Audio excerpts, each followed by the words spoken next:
Sex racket চালাতে গিয়ে ধরা পড়ল কোচবিহারের এক হোটেল ব্যবসায়ী। এলাকার লোকের অভিযোগ, খাগড়াবাড়ি রূপনগর ৩১তম জাতীয় সড়কের পাশে এক হোটেল থেকে ৬ জন পুরুষ এবং ২ জন মহিলাকে ধরে ফেলে জেলা পুলিশ।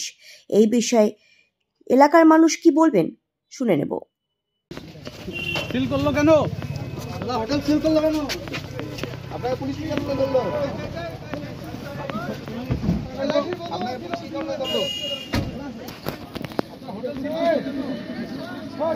ও বর্মন শাবাশ, হাতটা দাও সবাই বর্মন জায়গা বুক জায়গা এই তো এবার ভালো সুবিধা দিবে।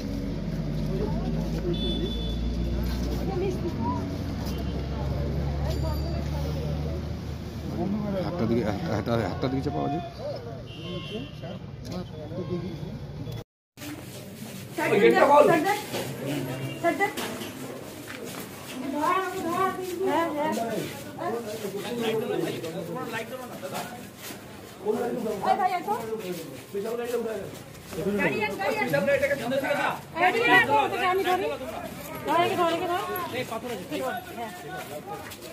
বাড়ি কথা আমাদের একটা ভিডিও করো তো।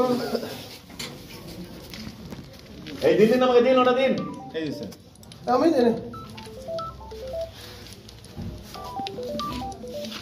এই ভিডিওটা এখানে শুরু করবে, বেরিয়ে যে ব্যাকটা বলে হসপিটাল আমি এখানে ভিডিওটা শেষ করব।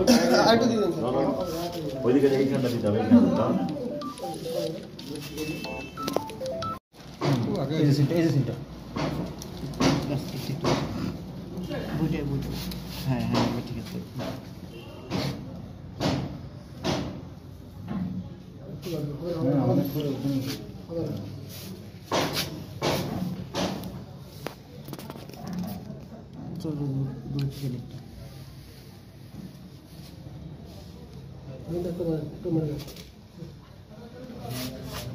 বলছি মাঝে মধ্যে কি শুনতে পেতেন?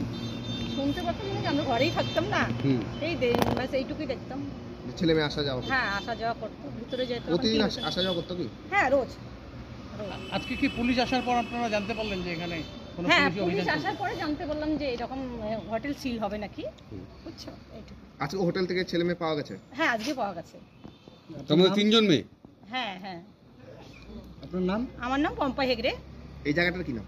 এই জায়গাটার নাম রূপনগর বিএসএফ বন্ধ হবে। আর এই আশেপাশে গরিব পাড়া, হয়তো এমন লোক লাগাই দিল ওই পাড়ার থেকে ওইরকম মেয়ে নিয়ে আসে গেল। জায়গা আজকে তো বন্ধ করে দিল। বন্ধ করে দিল, খুব একদম মহা খুশি। এখানে একটা হোটেল খুলেছে বর্মন, কিন্তু উনি আগে প্লাইবোর্ডের ব্যবসা করতো।